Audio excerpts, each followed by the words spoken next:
It's said that when you take a picture of someone, you capture their soul on the camera. It's also said that if you print it off, that picture contains the soul itself, and you can control them with it. I'm not sure where to start. Do you know what the primordial soup is? A veritable ocean of elements, all floating around randomly, and through millions of years of time, eventually the right set of random circumstances came to pass, and the elements were able to connect together and form the world's first single-cell organism. Now that's a really boiled-down version of it, but I'm sure you get the gist of it. Fast forward a few billion years to the early 1990s, when internet use began to rapidly accelerate. Every home had a computer, and new connections between computers were opening on a by-the-second basis. Trillions of bytes of data began to transfer around the world at the speed of light. Music, text, sound, and most importantly, pictures. Now when you take a picture of someone and capture their soul, what happens when that picture is converted to data and placed on a hard drive? Does the soul follow? 15 years later, we believe so. We believe that when you take a picture of someone and upload it onto your computer, alongside the image data, a blueprint of the person's soul itself is imprinted onto the file itself. Look at your pictures folder. How many souls reside in that folder alone? That's just the beginning, though. These soul blueprints each retain pieces of a puzzle, parts of the soul itself as well.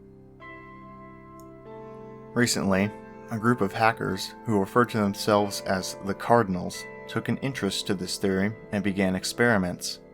They found anomalies within the binary sequences of images based on similar features of the person they had taken a picture of. A binary DNA, if you will. Now, these hackers had come to possess a set of 3 extremely important data files. One AVI, one JPEG, and one MP3, each of which possessing interesting, unexplainable qualities.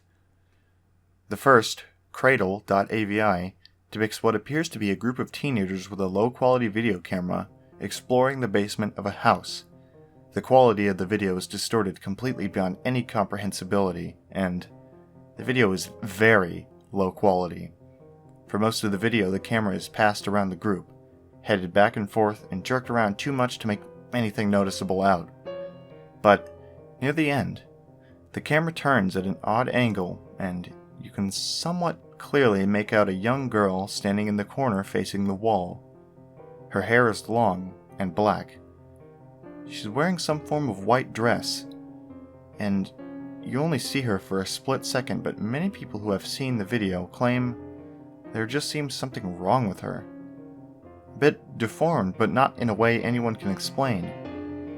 But the truly peculiar property of this video is what happens to the user's computer at the end of it. On the last second of the video, if not already so, the video will force full screen itself. Along with this, you are left with a 1-second looping clip of a window in a wall. It loops 15 times, and then the girl is seen again, standing on the other side of the window with her back to the viewer, slowly wavering back and forth. After a few moments, the video ends, and the user's computer permanently shuts down. Inspection has shown that the entire registry becomes completely corrupt, requiring the user to do a total wipe and reinstall. The second file is known as needles.mp3. This sound file, when played, plays for about 3 minutes. It's extremely distorted, but one can occasionally make out some form of voice talking, but most of the sound is some form of growling, rolling, crackled roar. Users who listen to this file often experience extreme nausea and loss of balance for a brief period of time. The final file is known as burningman.jpg. The file name has nothing to do with what the actual picture depicts. Instead, it just displays a haphazard mess of overlaid and meshed images of dolls and a hallway. There also seems to be an image of a man standing with his head cast down in the background, but the image is too distorted to make anything out, much like the other files. This image, when downloaded and opened on a user's desktop, will proceed to stay permanently open on whatever program it is opened through, Not only that, the program becomes disabled.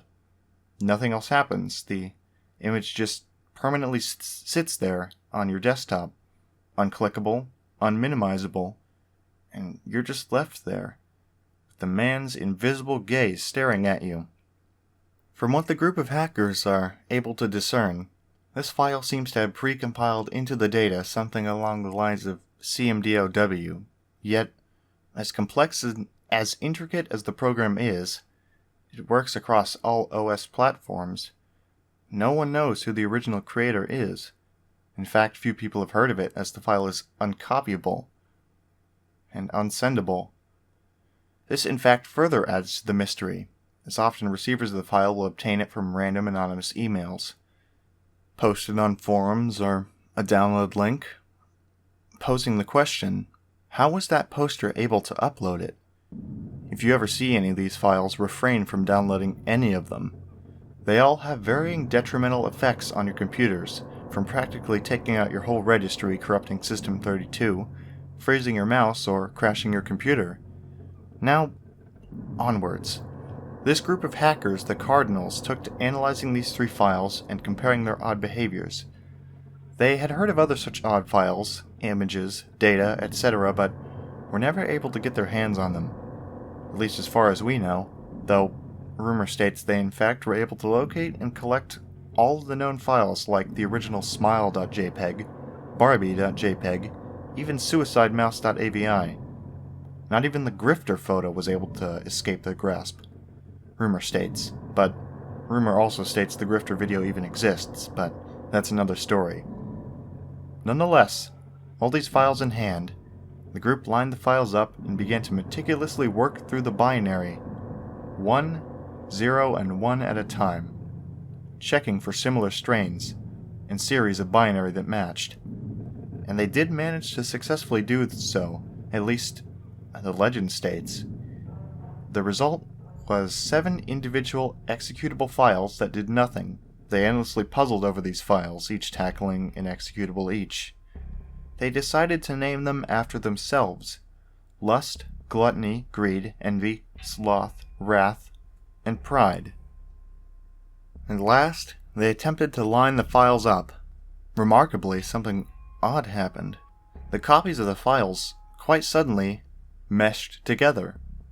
The result was a single complete executable, already named, barelybreathing.exe.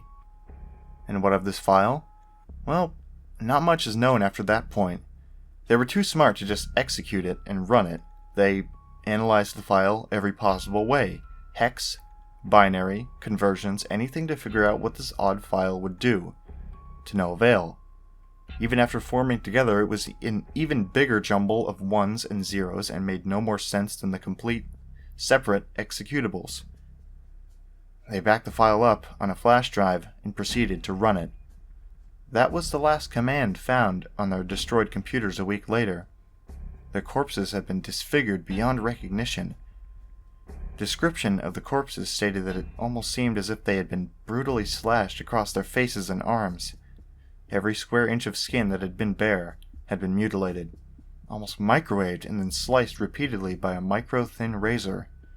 The government attempted to hush up the event, but there was some media leakage. And because the Cardinals had been keeping a blog about themselves and a few close friends, it's closed down and deleted now, so don't go trying to find it, it quickly spread out as per what they had been attempting to accomplish, and if it was or was not related to their terrible deaths. And what of the flash drive? A friend who knew of its existence later checked the home of the group and was unable to find it. According to reports, the drive was found in the pocket of one of the group that had been taken into custody by the police as evidence, and then simply vanished. The trail continues on. Far more, though. The file resurfaces every few weeks around the globe. Governments attempt to cover it up, but some media leaks out, of course. Look to the news for people mutilated in their own homes by a murderer, and they had their computers stolen, etc. If you ever get a cryptic email with an attachment labeled barelybreathing.exe. For fuck's sake, don't open it.